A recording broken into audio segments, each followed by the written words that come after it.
store information. So now in part 2, we're going to look at the building blocks for dealing with information that's stored across multiple machines, so multiple servers. And there's some obvious reasons why you would do this, right? One is scalability. You can obviously get much larger across multiple machines. It provides fault tolerance. So if you have things spread across multiple machines, then if one of them goes down, then requests can go to a different machine. And then it also can even improve your latency, especially if you consider, people around the globe. And so you can have an Australia data center, an East Coast US data center, a West Coast US data center, US, whatever. And so if requests are going to a nearby data center, that's certainly going to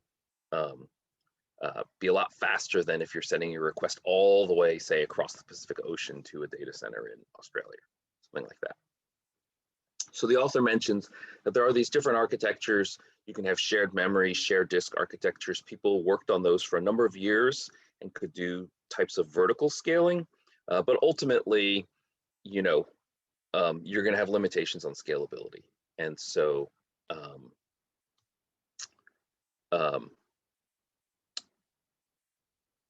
so the shared nothing architecture is where basically you have independent machines. They communicate over the network, but they have nothing in common. And so if you go to the extreme of having multiple data centers, then you basically cannot do shared memory or shared disk. And so ultimately, that's an easy example where if you have a data center, Australia data center in San Francisco, then you have to go to a shared nothing architecture. So we're going to start talking about those types of issues. And so the first one is replication. So how do you have multiple copies of your data in multiple places on multiple machines? And so the problem with replication is if you had something static, so if you just had some like dictionary that you wanted people to be able to access, then you can just make as many copies of it as you want and life is fine. The problem is any system that allows changes where you have generically writes, okay, it could be inserts, updates, deletes, whatever, but any form of a write, now basically that change has to be reproduced on every single copy that you have, every replica that you have. And so this chapter then talks about the different strategies people have come up with dealing with that problem. And what we will see is that when you have systems that are changing, when you have writes, that no matter how you implement things, stale reads are possible. And there's different phenomena that to the user will look wrong. And then as we get into the more complex topologies, then not only can you have stale reads, but you can even have writes that at the time that the user performs the write, they get back an acknowledgement that says the write was successful, yet their data will be lost. It'll be overwritten. So those are the issues ultimately that we're going to talk about here in replication. So before I jump in and just kind of go through the chapter, I just wanted to see if anybody had any particular questions, things that we want to make sure we hit on. Not necessarily expecting that you will, but if anybody does, then happy to note it here just to make sure that we touch on those things. I had a generic question, and that is, I found this information really fascinating, but I've never really put it in any kind of practical application. And so it's a question for the group. Has anyone really used any of the information in here, like chosen a different database or specifically chosen a specific replication schema because of the information in here? As a general rule, I mean, in my experience, you buy Oracle or you buy SQL, and then you kind of set it up in a pretty stock standard way, the way that probably 95% of everybody else has set it up. Well, Stephen, I had significant experience with this. When I worked for British Telecom, we were designing the global IP network. And one of the problems you get into with networking is what time is it? Sure. Because you have the whole world, and then how to synchronize like routing updates. So like for large autonomous systems, we were using BGP, but it would only update you only get route updates every 30 seconds. And so new protocols had to be written to allow fast convergence of networks. So that was just an example that I'd worked with.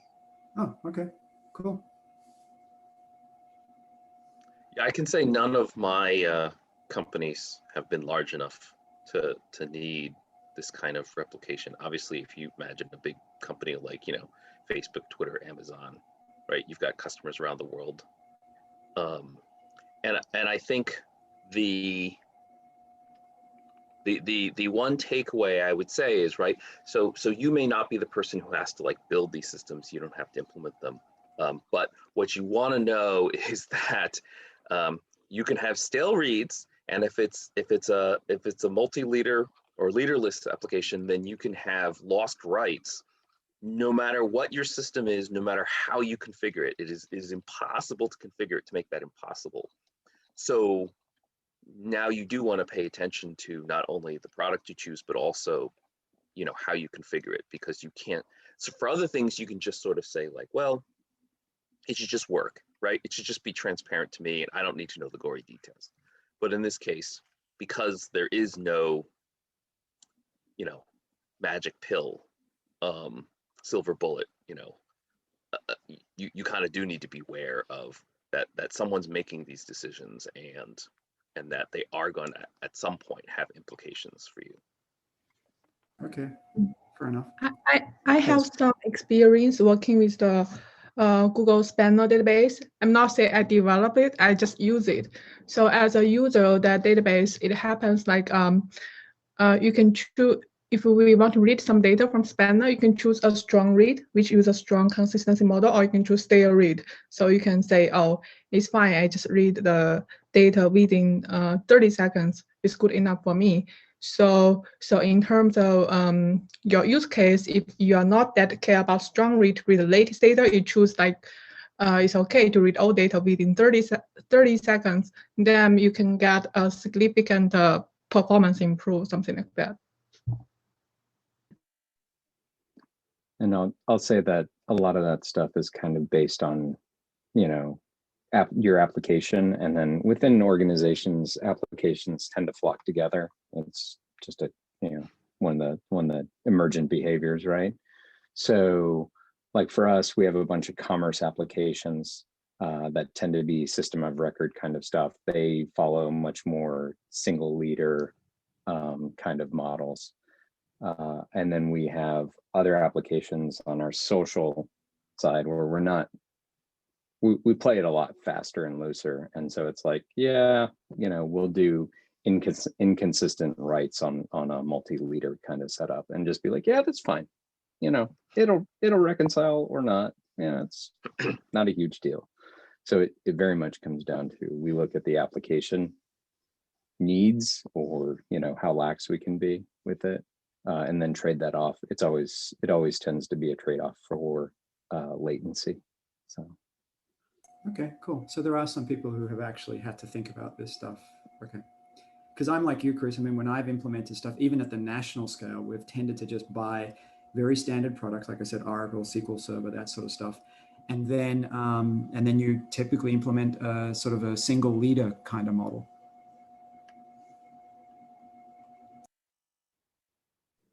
Yeah, and I will say a lot of this, like, we have stuff, you know, we have a bunch of stuff in Cassandra databases, we have some stuff in Dynamo, you know, databases with different, you know, even stuff in, say, S3 for some of our big data. And I mean, S3 changed some stuff recently, but they all have different consistency properties. And it's not that we're actually implementing any of these features. We look at the technology and we say, oh, okay, this is what this technology is better at, or how we can use it well. More so than saying, oh yeah, we're going to go in, we're going to implement our own multi-leader algorithm. Yeah, we don't do that. We still use it as some kind of, you know, either open source or packaged product. Cool. Thanks, guys. Anybody else have questions, things they want to bring up front? I think for me, this was an interesting chapter because I've worked on some small projects, and I've never gotten to the point where I've needed to actually horizontally scale something.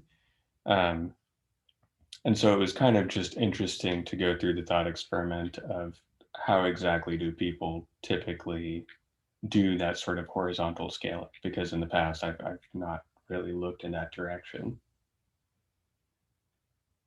Yeah, I mean, I like these as thought experiments. I think maybe it's because I'm, I don't know, like sort of, I don't know how you describe it, but like for me, like if you say, I'm going to set up a system this way, like figuring out the ways in which it could fail, it could behave not the way you expect. Like I find that to be a pretty interesting kind of a question, you know.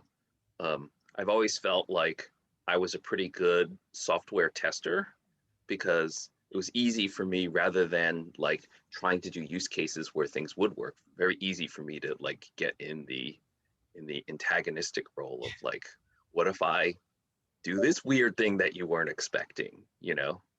It's like, oh, you wanted a number? Well, I won't just try letters, I'll try control characters. I'll try doing all sorts of weird things to you.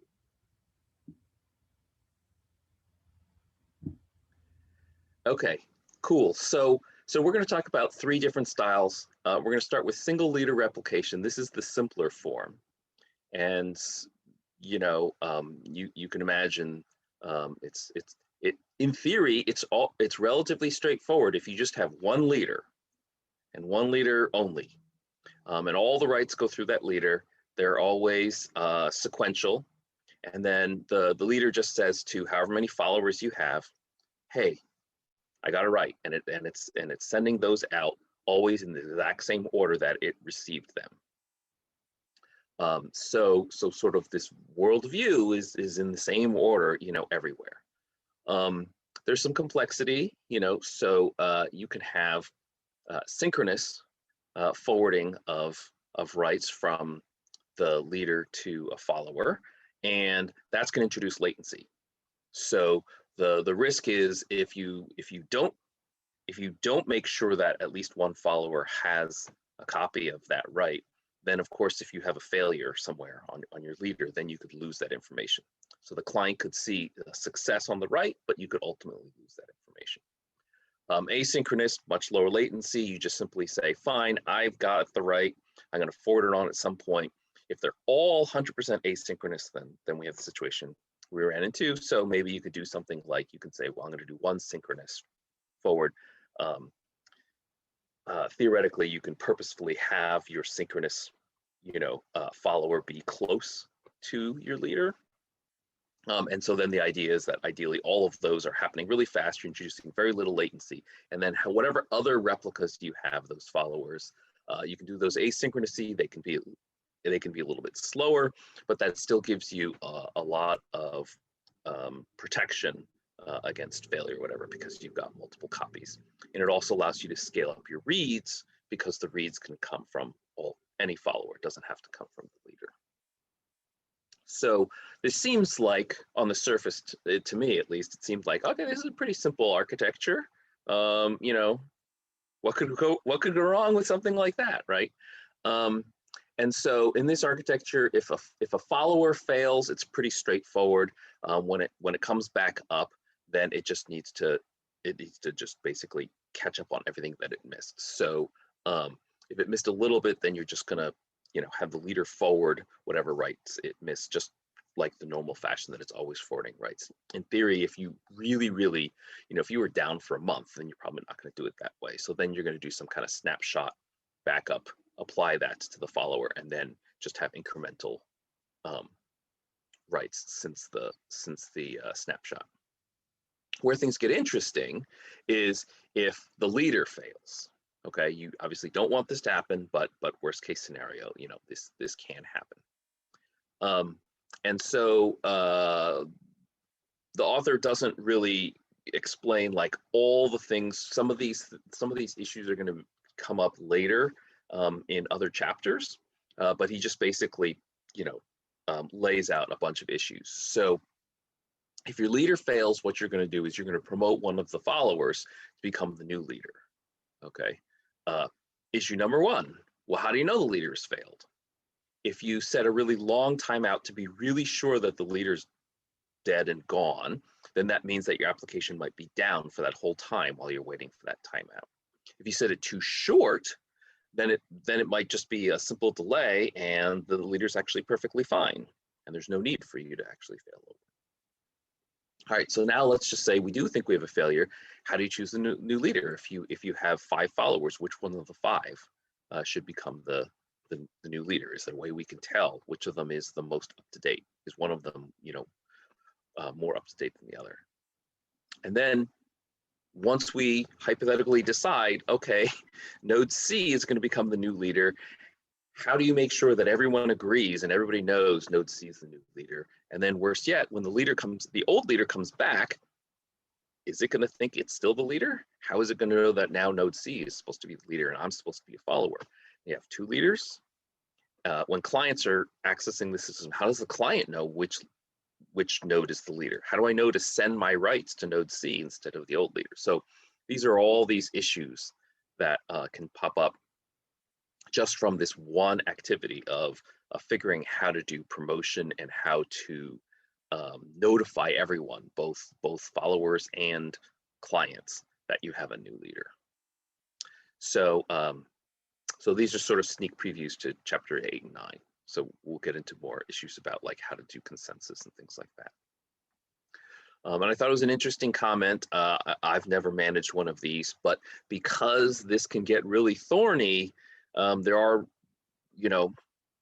a fair number of organizations where they do not try to do automatic failover. They have an operations team that's 24/7, and when it looks like the leader might not be responding, they set off an alarm. And ultimately, it takes a human being to say, I'm going to apply this change. I'm going to say, leader is down. Okay, node C, you're the new leader. Tell everybody node C is the leader. And then you don't have this consensus and back and forth, kind of an issue. It's just a human being decides, picks, and then ultimately issues an architecture change.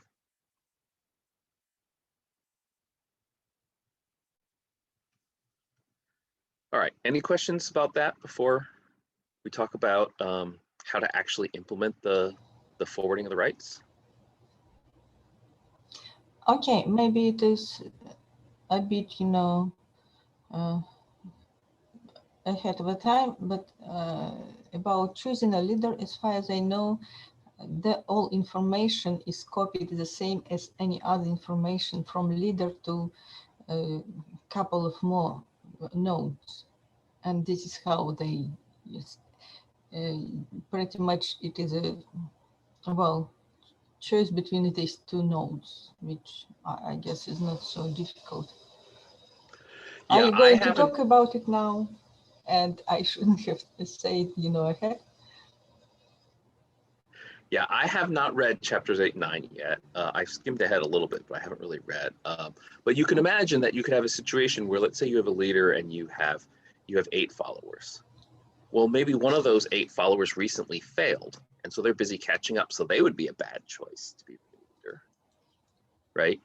Maybe one of the 8, another one of them is in Australia, and so things are really slow, and so they didn't actually get all the most recent rights from the leader yet. So there's little things like that. I don't know. Maybe we'll see more stuff. Okay, it is not from this book. I read another book which was called No Sequel from Mere Mortals. I thought, well, I'm mortal. Fits for me. Anyway, this is how they explain it over there. But maybe we'll see here something different. Mm-hmm. Okay, cool. Thanks, Maya. Okay, sorry, real quick question too. Has anyone worked on or at an organization where they have a team on call to handle this transfer? I'm just, because my background is I used to work with this type of replication databases, but it's mostly like, let SQL Server handle it, or, let the Exchange databases handle it, not a team that does this. So I'm kind of curious on people's experiences with that, if there are anyone. I mean, everything depends on the technology. A lot of the recent stuff definitely is able to do automatic failovers. And they have, robust systems in there, but those can always go sideways. So it's something to keep in mind. But yeah, I'm on the team that gets these calls. So in your situation, it is like you said, when the failover faults for some reason, that's when actually you're called, as opposed to the lead, something's happened to lead and now we have to choose another one. Yeah. Yeah. I mean, a lot of these things, they're N+1 systems. So usually like we'll deploy, say 3 of them. And that way one can fail and we'll still be able to work within a quorum system, or we'll still be able to work within, you know, it's like, oh yeah, okay. As long as 2 don't fail, right? You know, so we get that little extra resiliency. Sorry, robustness. Okay, cool. Yeah, I mean, that makes more sense to me than what I guess I thought. But yeah, I was just curious. But thanks, Chris.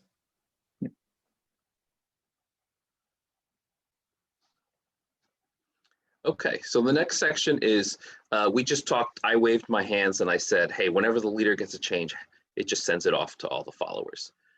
So there's a couple different techniques where how you would actually send that information. So without going into the gory details, we can talk about, you know, sort of 4 different ways that you can forward this information. So the first is statement-based replication. So basically, if somebody says, update, you know, this information, set a certain column, field, whatever, new value equals 5, then you just take that exact same statement as it came to you and you say, hey, here's the statement that I just ran. Go ahead and run the same thing on your copy. And so where this runs into issues is where you have sort of non-deterministic behavior. So if, for example, that query had a random number generator call in it, then you're not necessarily going to get the same random number on every replica when you run this. And there's other things that are non-deterministic, like current time is not going to give you the exact same value on replicas. And there's other weird kind of side effects you can have, like if you have an auto-incrementing primary key kind of a column, that sort of a thing. So there's theoretically workarounds you can do where you have a list of deterministic and a list of non-deterministic commands, and then you have to do something special if you see non-deterministic. So if you want to avoid that altogether, then instead of sending the user's statement, you can just simply say, okay, I've got my database, however stuff is encoded, it's on disk. Basically, I'm just going to say, okay, go to this block, write these values over, you know, go over here, write these values, blah, blah, blah. And so the risk for this is, one, it can be very voluminous if you have a large update to just say block by block by block, here's all the updates you need to make. But then the other issue that the author brought up is, you know, so I have thought about a lot of these other issues, but this evolvability, maintainability thing is something that I mostly hadn't thought about till I started reading this book. So if you want to be able to do, you know, whatever warm upgrades, and so now you're going to upgrade one of the followers to a new version, well, if that changes the physical layout of any of your structures, now you're in big trouble if you're using this physical write-ahead log shipping.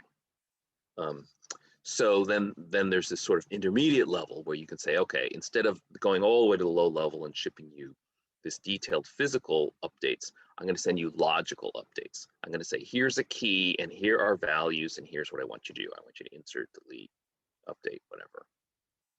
And then finally, the fourth option is you can just simply say, okay, user, you go and write your own code. You write your own triggers and basically say what it is that we do. So in this case, then you can be as low or high level as you want. But of course, if it's user written code, then you run the risk that maybe there's some edge case that you didn't think of. Maybe you have bugs in your trigger code. I have not written replication triggers, but I have written database triggers, and I can certainly say it is easy to have bugs in your trigger code once it gets beyond the very simplest of triggers.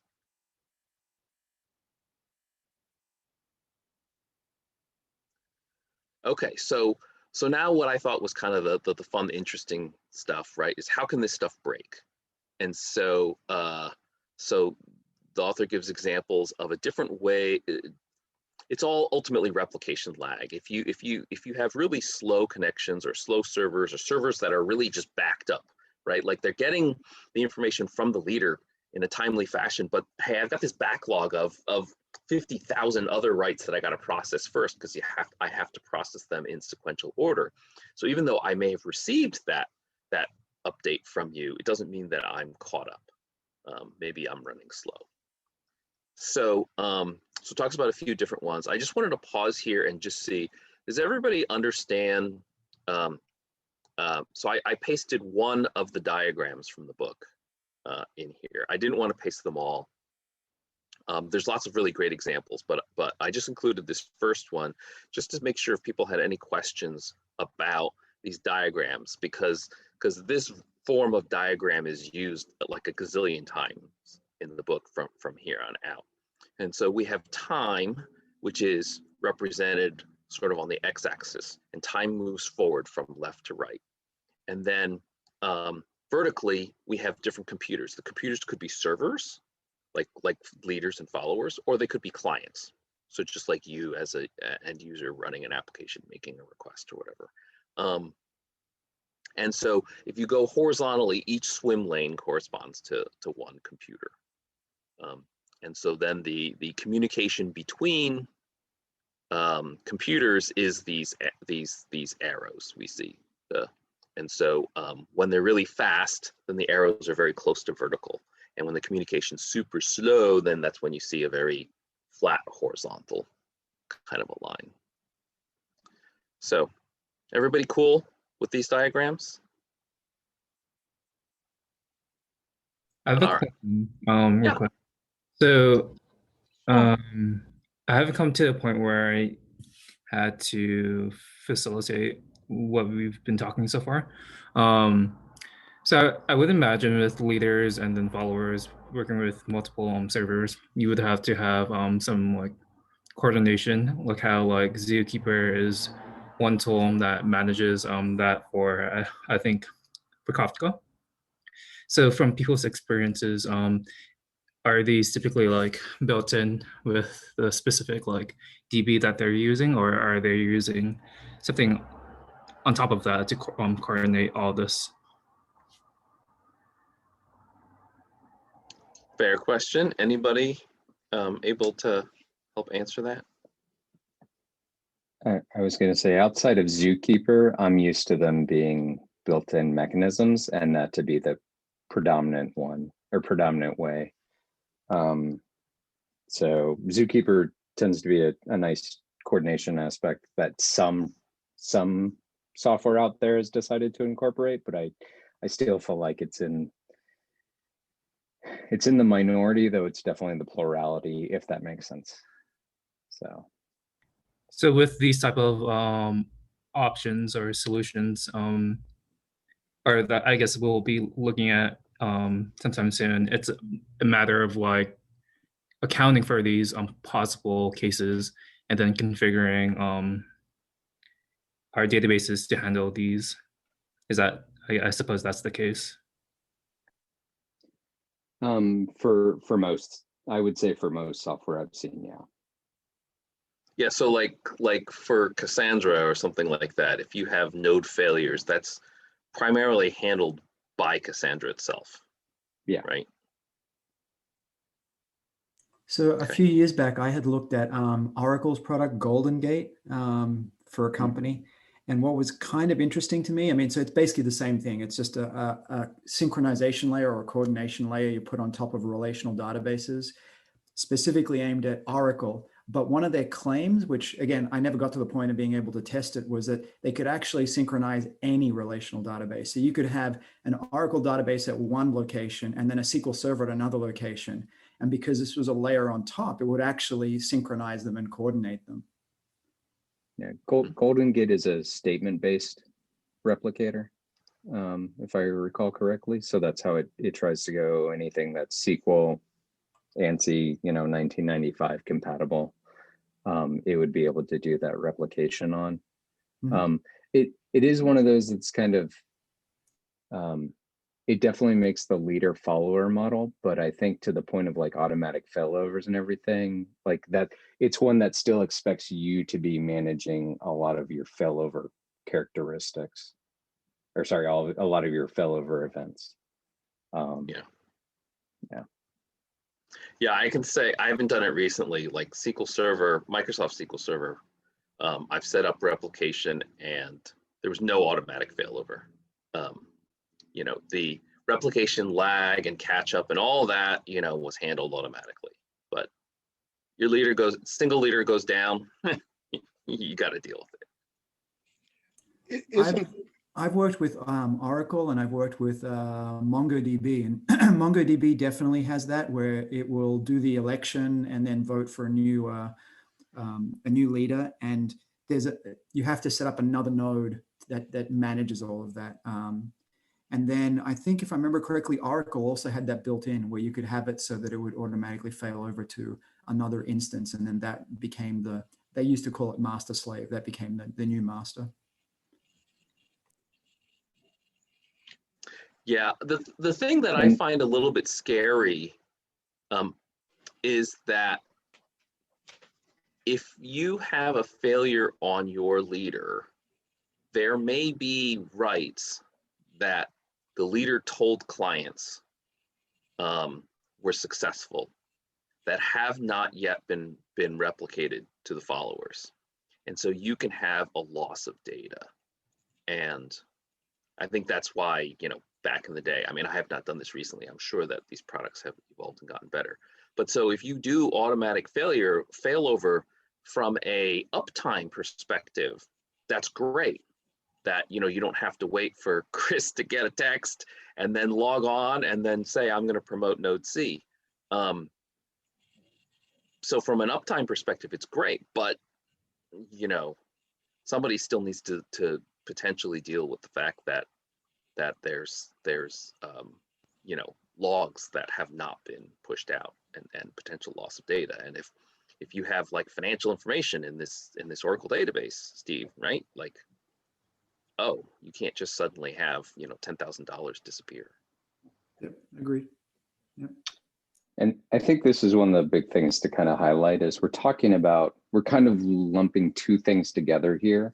One is the data replication aspect and saying, okay, I need to make sure that this data is copied over. And then the second one is the coordinator, which is deciding, should I do some kind of failover action or not?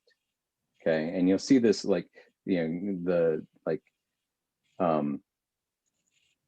you know, like Oracle, for instance, has multiple mechanisms for doing replication, but only one way. Last time I checked, I could be wrong. It's a couple of years out of date, but like only one way of doing that coordination, which only works with one of the replication models. So there's a lot of mix and match with the software out there, and it really comes down to being technology specific. Yeah, they follow patterns, but the details are definitely technology specific. So I watched a Cloud Spanner video recently. So they talk about how do they do the write. So by the way, Spanner used a single leader replication scheme. So the write we send to the leader, and before leader commit the write on his own machine, it will send out some specific number to some replicas and get their acknowledgement. After that, it will commit the write. So this means if this leader fails, then there's no data loss there, because we know before the leader do commit the write, there's a number of replicas have their mutations. So yeah, that's how Spanner does it.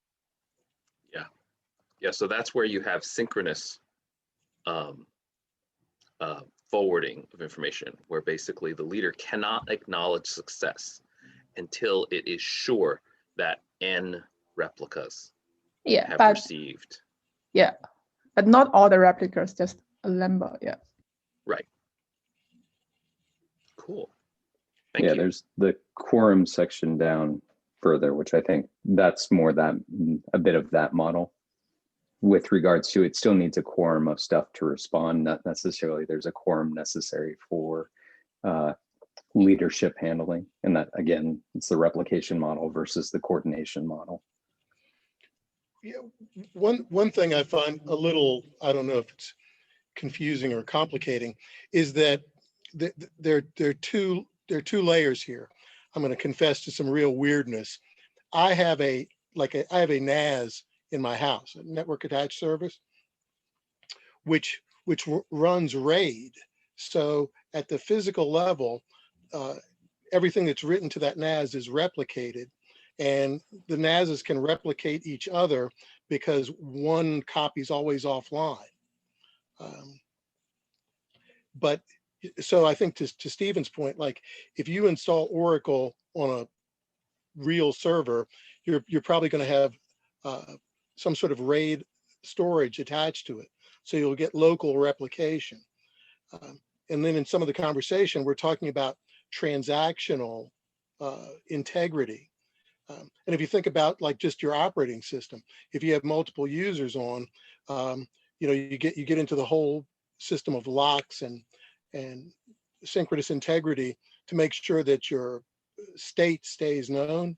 So I think there's two pieces. I think there is a hardware piece, and then there's a software, which is specific to any solution you're going to come up with.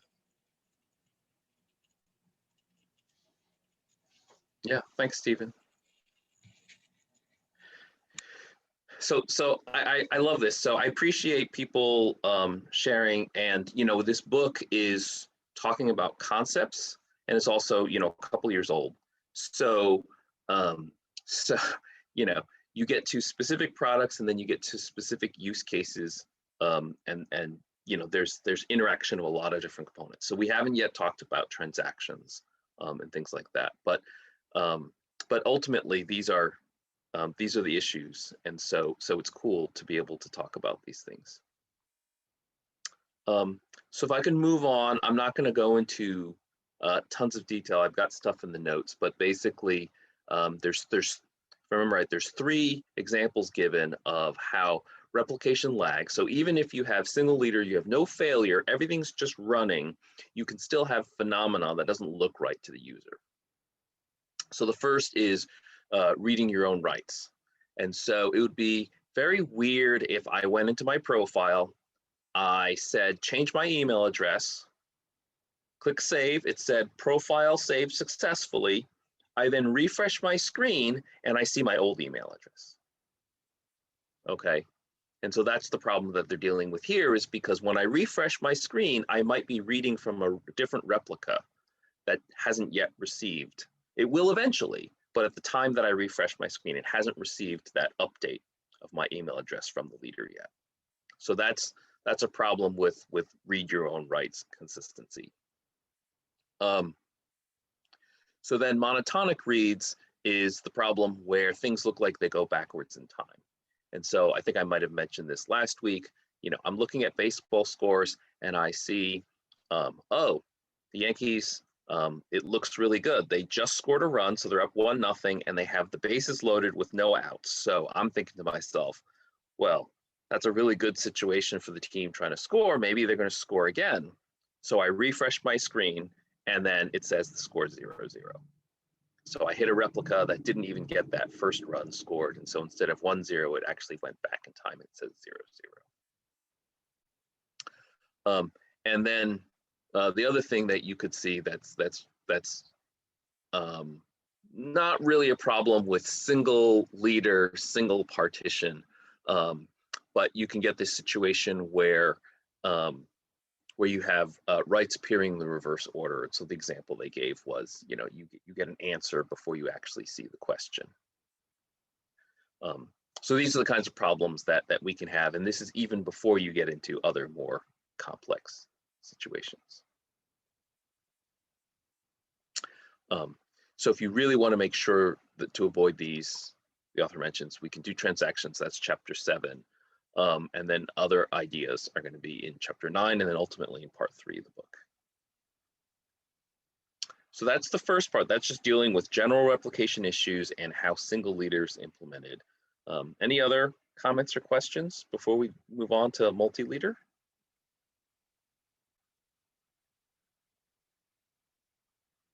Okay, so ultimately, single leader is going to be easier. It's going to be easier for you to have, for example, like durability guarantees and things like that. But it is not going to scale as easily. And that's why we have multi-leader and leaderless.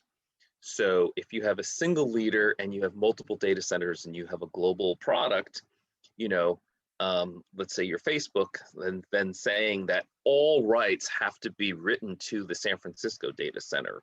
And so even if you're in India, Australia, Europe, all of your rights have to go to that San Francisco data center. That's going to be problematic from a performance perspective.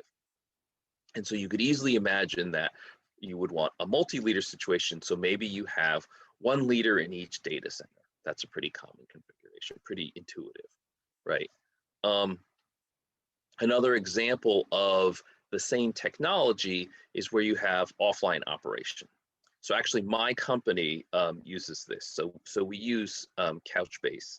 And so our clinicians who have tablets, if they don't have a cellular signal where they are, then essentially they act as a disconnected node, and therefore they become their own leader. And it uses multi-leader replication, where when you get connectivity again, then you sync with the other leaders. With the idea being that, you know, our corporate data center is the sort of, I don't know that there's an official term for it, but it's the primary, it's the main leader. And then another example they gave is collaborative editing.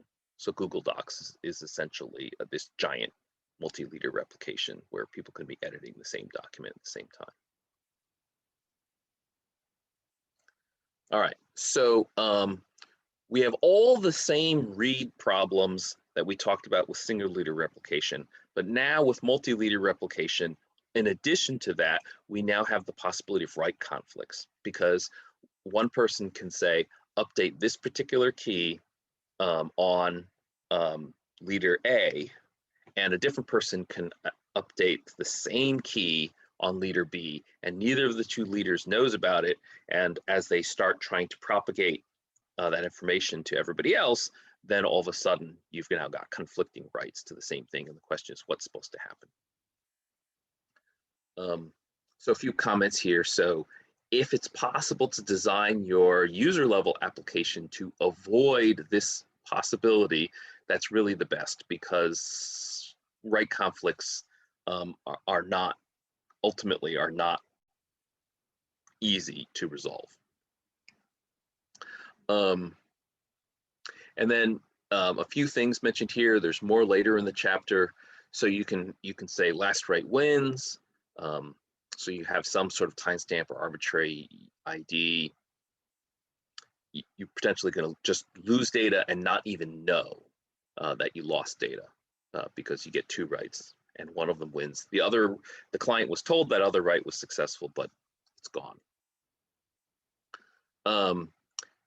A similar thing is, instead of just using some arbitrary thing like a timestamp, you can just simply say, well, whenever these two servers have a conflict, then I'm just going to number them, and I'm going to say this server has a higher number, and so this server always wins.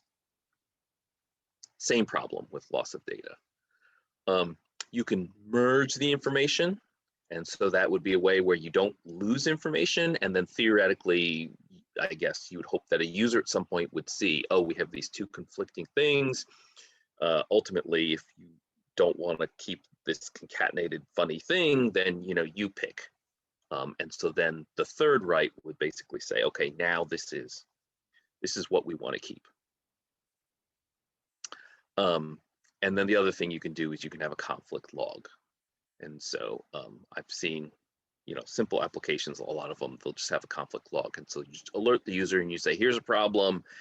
We've kept track of it, so we haven't lost anything, but you need to go look at it. And if you don't look at the conflict log, then things don't get resolved. And then the author mentions that if in your application, you understand the dynamics, then you can say, well, in this situation, I know that we want to keep this. In that situation, I know we want to keep that. You can write your own conflict resolution logic. And if you're going to do that, then there's two places where you could potentially be run. So one is on the right. So it's when you have two competing rights and that's detected, then you say, now let's do something. Let's try and resolve this right now.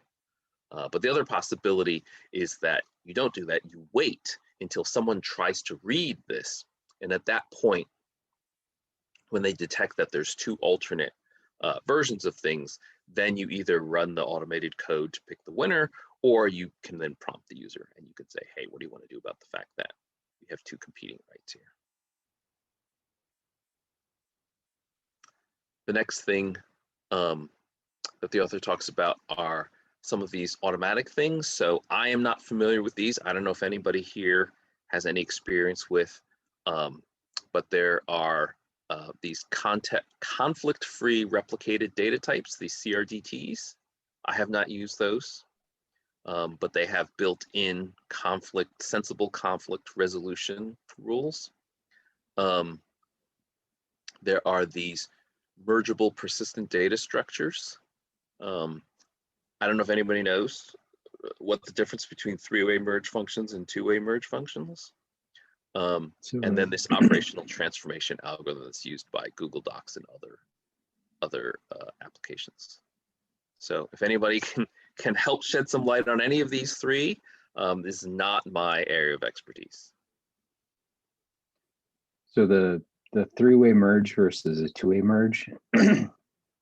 Usually a two-way merge is just this is what I want it to be, and this is what it currently is. So I'm looking at those two items, right? The three-way merge becomes this is what one thing thinks it is, this is what another thing thinks it is, and this is what I want it to be. And then you look at the diffs between all three to try to figure out which ones you want to win. So that's that on the mergeable, or on the two-way, three-way. The conflict-free is one of those. I've seen it done inside of some database schemas and layered on top of other things. So like you look at the, it's sets. It works well for sets. It works well for ordered lists and counters. I don't know about ordered lists. That one I keep getting. That one's hard to reason. But like if you can think of, instead of recording this counter needs to be 12, and then it needs to be 4, and then it needs to be 7, and whatever, you can say, well, add 12, subtract 8, add 3, and then addition, subtraction are communicative, so you can kind of resolve that without any real problem. That's kind of the idea behind the CRDTs. I see. Or even simpler, if all you have is increment and decrement, because it's commutative, It doesn't matter whether client 1 said increment and client 2 said decrement. It doesn't matter which order. You can apply them both, no matter what. Yeah. Because you understand the rules of this is only counter, as opposed to as opposed to the standard logic would be, it used to be a 3 when I want to increment it. I say write 4. And then the other user says, this used to be a 3, write 2. And now you don't know what the heck people meant. Yeah. Well, and it's also a space versus consistency trade-off. So if I'm recording the increments and decrements, I have to record them back however far I need to do it. So I may be recording like 100 values. Whereas if I just want to record my final counter value, I just record one integer, right? So you kind of run into those trade-offs. Thanks, Chris. Anybody know how the Google Doc algorithm works? I could have looked it up, but I didn't have time. I got asked on a basic data science interview on like whiteboarding question, how would you make Google Docs? Let's just say I wasn't prepared for that. Oh man. Doesn't occur to me as data science. Occurs to me as something else. Yeah, it was like, I Right. think the third round of interviews, it was with just a couple straight software engineers, and that's what they wanted me to do, which, yeah, I was ready for data science stuff, but not for that.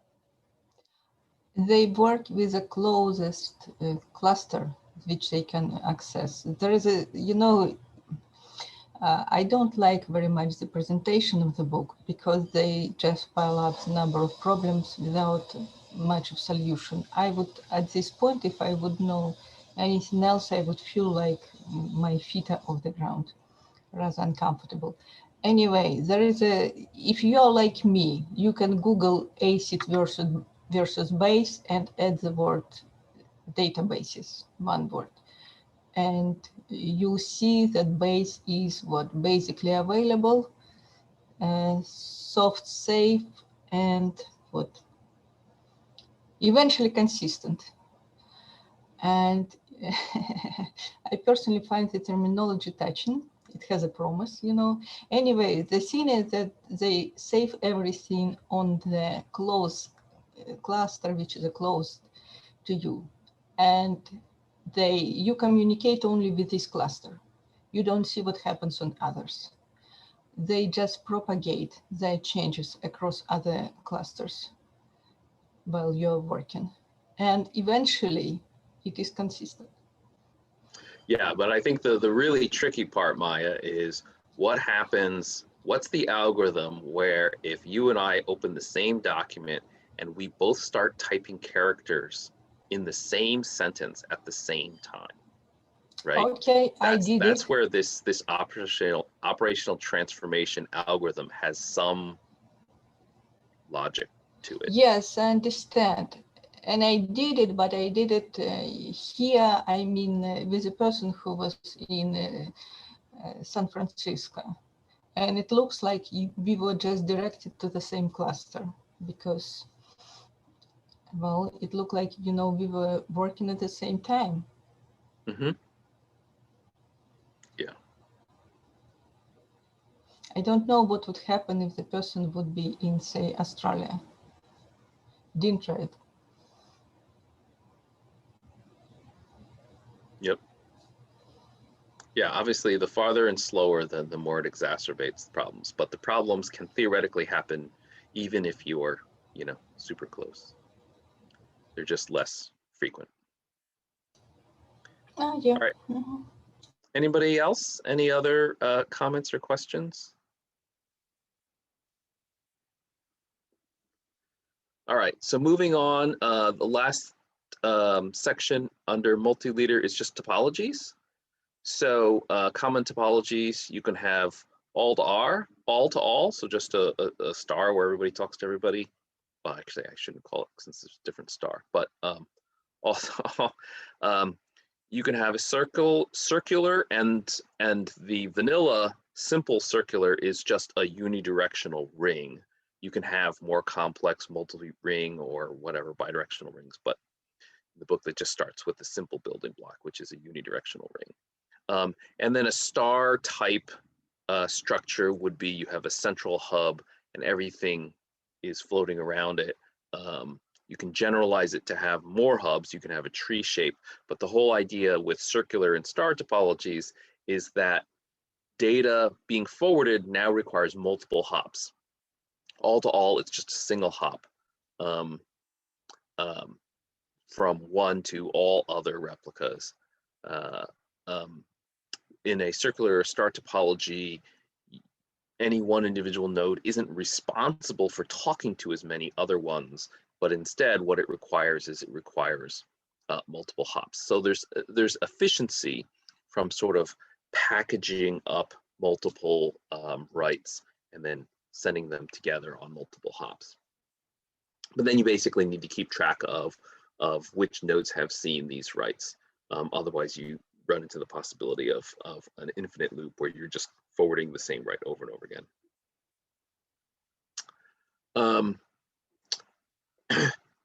In a circular star topology, you also have to worry about whether a node goes down. If in a star topology, if the central hub node goes down, then in a simple star, then nobody can talk to anybody anymore.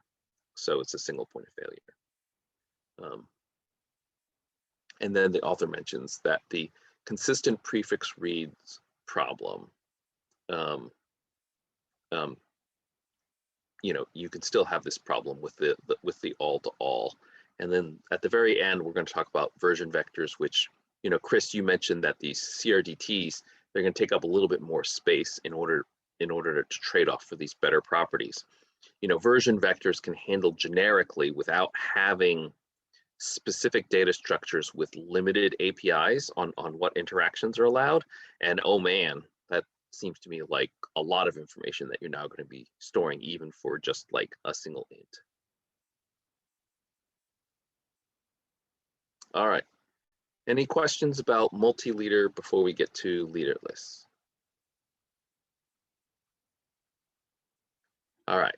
So leaderless replication, basically you can either think of it as you have no leaders, or basically you think of it as every single node is a leader. And so Amazon Dynamo is really the product that sort of led the resurgence in these leaderless replication methodologies.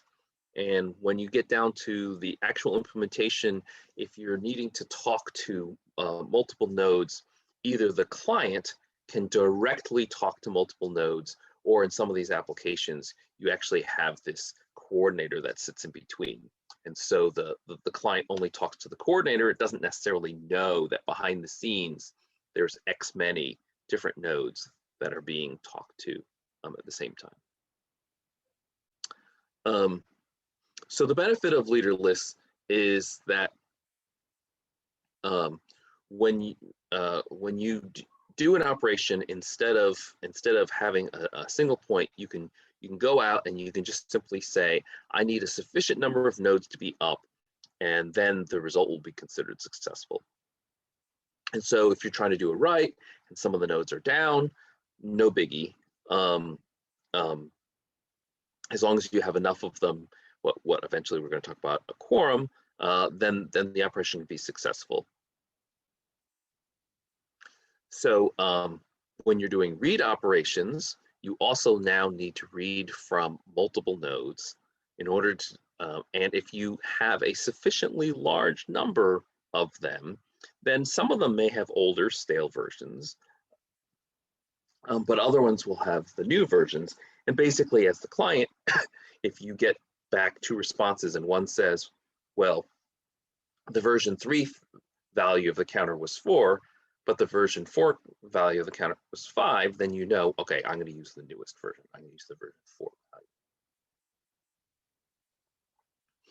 So ultimately, the property that if you do a little bit of math that you come up with is, if you have n replicas, then the number of nodes required for a write, W, and the number of nodes required for a read must be bigger than that.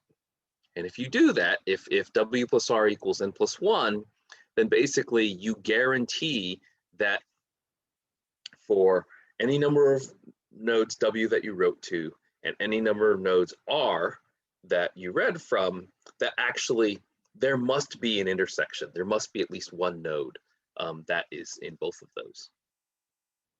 And so that's the fundamental business behind quorum. So an easy way you can do it is you can have an odd number. And so if you have 5 total nodes, then if you have the same number, that's just over half. If you have 3 reads, 3 writes, you can guarantee that anytime if you write to 3 nodes and somebody else reads from 3 nodes, that at least one of those nodes must be in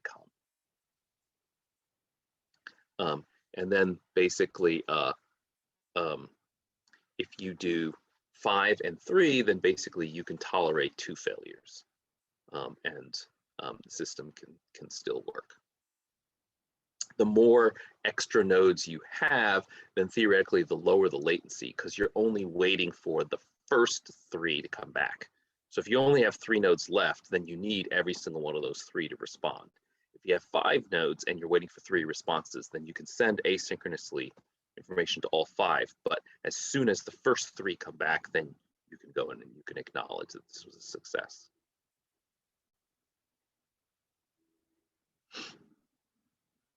So getting into the weeds a little bit, there's problems that you can have. So obviously choosing numbers W and R that are less than or equal to N can cause problems because it doesn't have that quorum guarantee. But even with quorums, you can run into sloppy quorums. You have issues with concurrent writes, both of which we're going to talk about. But then you even have other edge cases. So if you do a write and the write fails, so we don't get a quorum, and the client knows, okay, I have no guarantee that this write actually succeeded because I didn't get a quorum. But the problem is that the nodes that did actually receive this write, they have no way of knowing that the operation failed. So they're not going to roll back, and they're going to have incorrectly a newer value than actually what was successfully written. Another place where you can get into problems is if you have a node that fails, when it comes back up, it needs to get caught up on everything. And so if it gets restored with a snapshot from node B, well, anything that's not the most recent value on B has now been copied onto A. And so you can kind of do the math pretty simply, and you can see that, oh, in fact, if you do a read from the wrong set of nodes that includes both A and B, you can think you've got a quorum, but in fact, because now these nodes are further behind than you expected. So quorums do have a guarantee when everything is up and running and working perfectly, but there are still edge cases to deal with in reality. So in terms of stale nodes, what can you do? With leader-based replication, you generally speaking have some kind of version number associated with things. And so you can easily at any point in time say, you can go to each node and you can say, what version of information are you aware of? And if, say, for example, the server's running really slow for some reason, or if the network connection is really slow, then you can actually see, holy cow, this server is on a much older version. Whereas typically, you know, the nodes are going to be on very similar versions of information. The problem with leaderless replication is that there's no sequence in which writes happen. And so therefore it is possible to have one particular key that's very up to date, but you can have another key that's really ancient. And just because nobody's looked at it, you don't even realize. So there isn't really a formal definition. There's no simple formula that says where you can just look at the state of your database and you can say how far behind is replication, how current is it, or how far behind is it.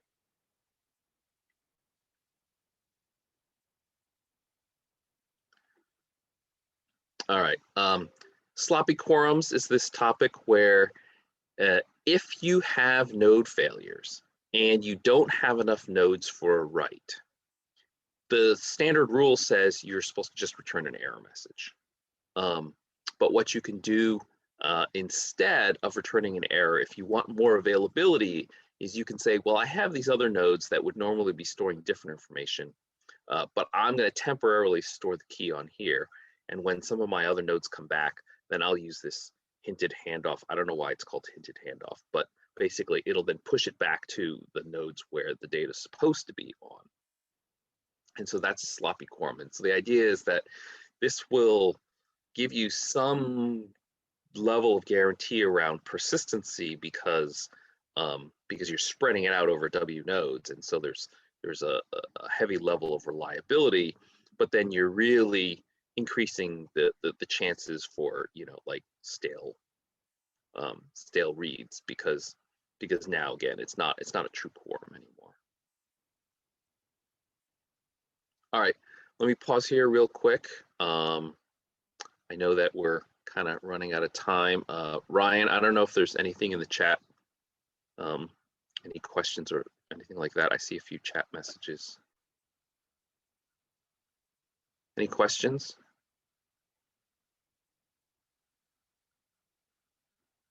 Okay. So then just moving on to finish out this chapter,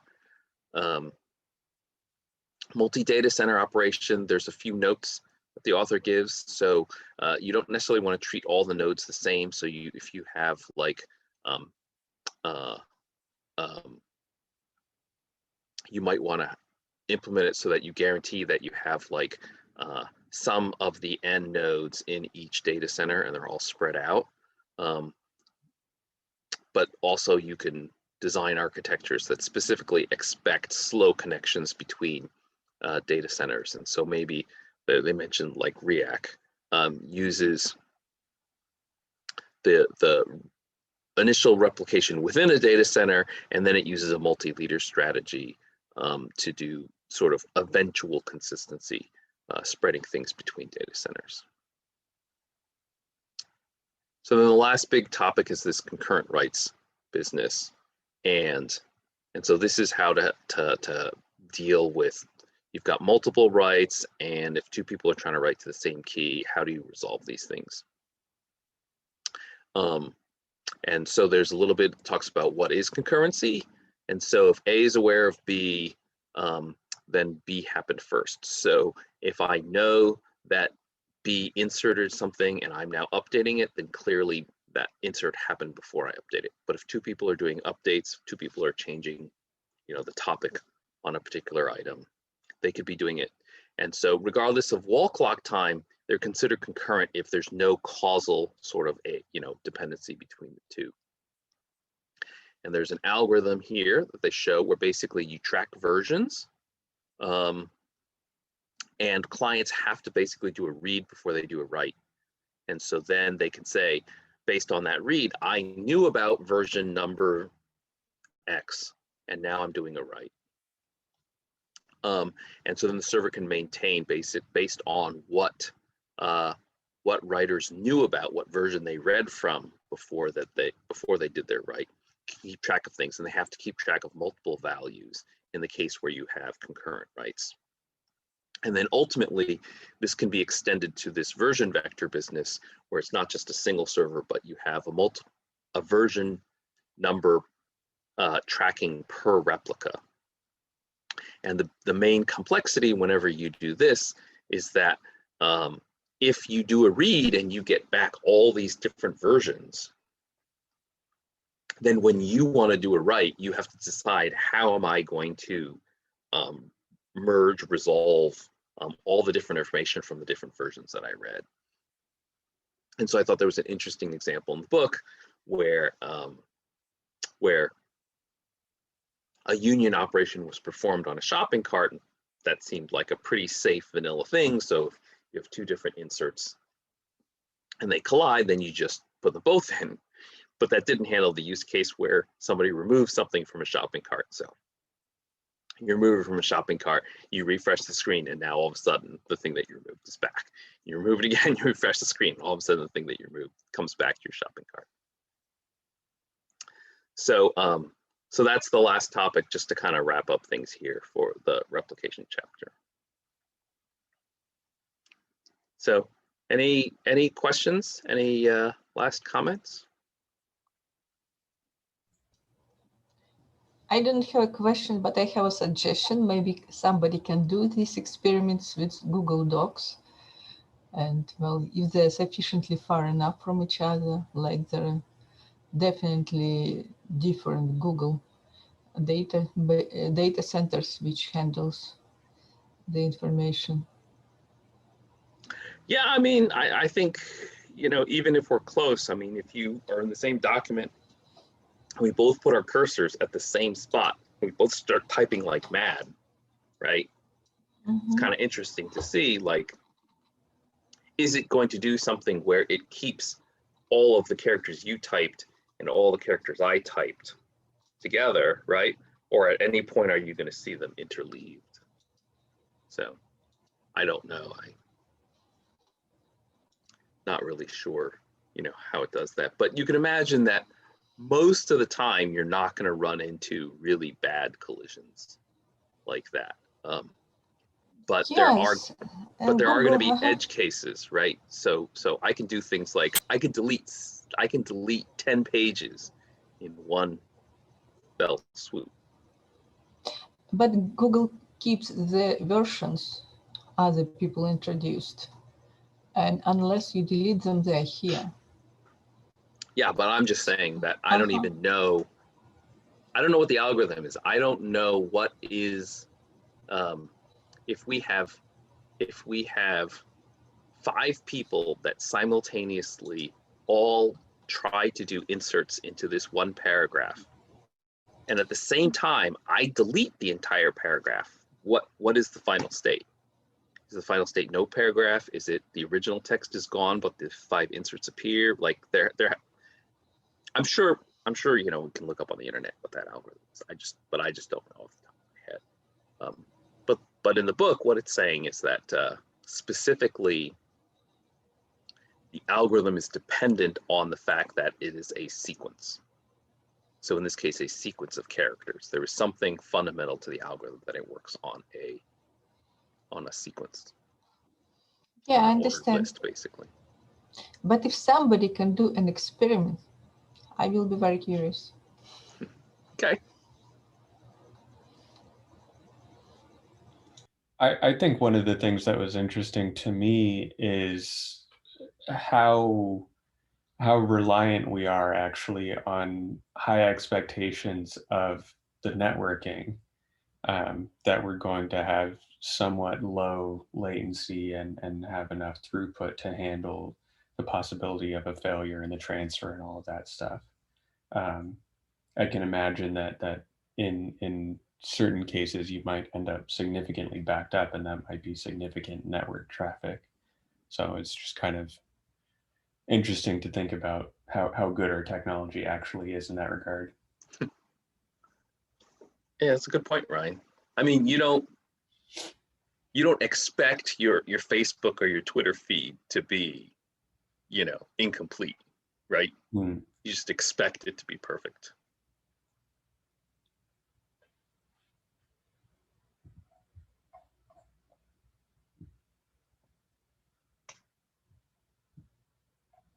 Yeah, so definitely there's going to be follow-on in the chapter 7 on transactions. There's going to be follow-on in the chapter on consensus.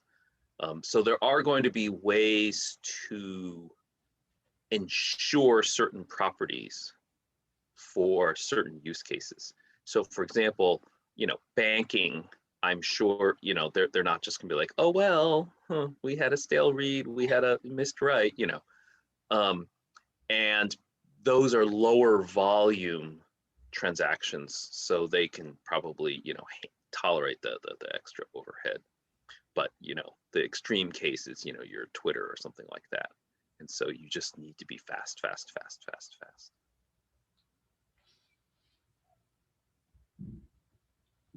All right, anything else from anyone before we switch gears and move on to the project and Kaggle discussion?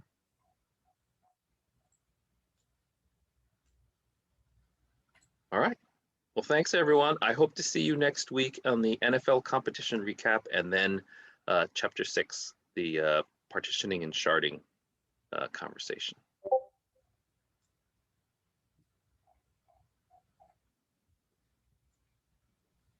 Thanks for the recap, Ted. Yeah, you're welcome. Yeah, thanks, Ted. Thanks. Thanks, Ted.